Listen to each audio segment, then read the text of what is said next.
തൊഴിലുറപ്പ് കൂലി വർദ്ധിപ്പിച്ച് കേന്ദ്ര സർക്കാർ. കേരളത്തിൽ 360 രൂപ മുതൽ 460 രൂപ വരെ വർദ്ധിക്കും. തൊഴിലുറപ്പ് പദ്ധതിയിൽ സമഗ്രമായ മാറ്റം വരുത്തിക്കൊണ്ട് കേന്ദ്ര സർക്കാർ ആവിഷ്കരിച്ച VBG റാംജി പദ്ധതി ഇന്നു മുതൽ പ്രാബല്യത്തിൽ വരികയാണ്. വിശദാംശങ്ങളുമായി ജിഷ്ണു കൃഷ്ണൻ ചേരുകയാണ്.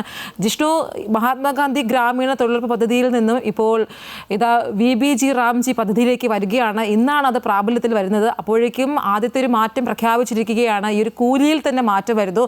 മറ്റെന്തൊക്കെ മാറ്റങ്ങളാണ് ഇന്ന് പ്രഖ്യാപിച്ചിരിക്കുന്നത്? ഐശ്വര്യ, തൊഴിലുറപ്പ് പദ്ധതി ആശ്രയിക്കുന്നവർക്ക് ഗുണകരമാകുന്ന നീക്കമാണ്, നടപടിയാണ് കേന്ദ്ര സർക്കാരിന്റെ ഭാഗത്തു നിന്നുണ്ടായിട്ടുള്ളത്. ഇന്ന് VBG റാംജി പദ്ധതി നടപ്പാക്കുന്ന അല്ലെങ്കിൽ പ്രാബല്യത്തിൽ വരുന്ന ദിവസം തന്നെ ആ പദ്ധതിയുടെ കൂലി വർദ്ധിപ്പിച്ചുകൊണ്ട്, വേതനം വർദ്ധിപ്പിച്ചുകൊണ്ടുള്ള വിജ്ഞാപനം കേന്ദ്ര സർക്കാർ പുറത്തിറക്കിയിരിക്കുകയാണ്. ഓരോ സംസ്ഥാനങ്ങളിലും, എല്ലാ സംസ്ഥാനങ്ങളിലെയും കണക്ക് പരിശോധിക്കുമ്പോൾ നിലവിലുള്ള കൂലിയുടെ 10% വർധനവ് വരുത്തിയിട്ടുണ്ട്. കേരളത്തെ സംബന്ധിച്ച് 360 മുതൽ 410 മുകളിലേക്കുള്ള കൂലിയായിരിക്കും VBG റാംജി പദ്ധതി വഴി ഉണ്ടാവുക എന്നാണ് നിലവിൽ കേന്ദ്ര സർക്കാർ പുറത്തിറക്കിയ വിജ്ഞാപനത്തിലൂടെ മനസ്സിലാക്കുന്നത്.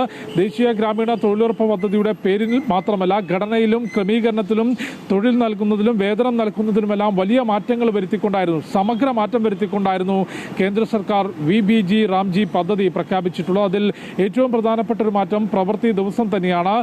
100-ൽ നിന്ന് 125 പ്രവൃത്തി ദിവസം ഉയർത്തിയിട്ടുണ്ട്. ഒപ്പം രാജ്യത്തിന്റെ ഏത് ഭാഗത്തു നിന്നും ആളുകൾക്ക് തൊഴിലുറപ്പ് പദ്ധതി, തൊഴിലിന് വേണ്ടി ഓൺലൈൻ പോർട്ടൽ വഴി അപേക്ഷിക്കാൻ സാധിക്കും. അത്തരത്തിൽ അപേക്ഷിച്ചു കഴിഞ്ഞാൽ 15 ദിവസത്തിനകം തൊഴിൽ ലഭ്യമാകും. തൊഴിലെടുത്തു കഴിഞ്ഞാൽ 7 ദിവസം, അതായത് ഒരാഴ്ച അല്ലെങ്കിൽ പരമാവധി 15 ദിവസത്തിനുള്ളിൽ ഈ തൊഴിലെടുത്ത ആളുടെ ബാങ്ക് അക്കൗണ്ടിലേക്കോ അല്ലെങ്കിൽ പോസ്റ്റ് ഓഫീസ് അക്കൗണ്ടിലേക്കോ അതിന്റെ വേതനം എത്തണം. 15 ദിവസം കഴിഞ്ഞും വേതനം എത്തിയില്ലെങ്കിൽ പലിശ സഹിതം അതിന് നഷ്ടപരിഹാരം നൽകണം എന്ന വ്യവസ്ഥയും പുതിയ നിയമത്തിലുണ്ട്. കൂടാതെ സുതാര്യത ഉറപ്പാക്കുന്നതിന് ബയോമെട്രിക് സംവിധാനങ്ങൾ, ജിയോ ടാഗിംഗ് സംവിധാനങ്ങൾ ഏർപ്പെടുത്തിയിട്ടുണ്ട്.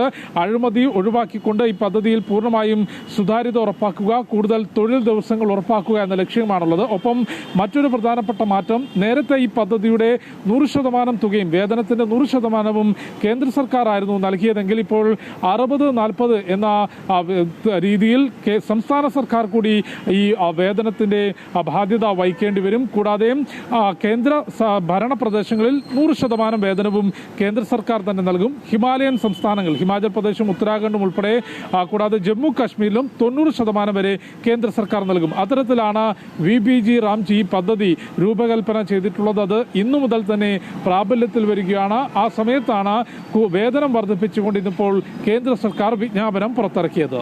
ഐശ്വര്യ.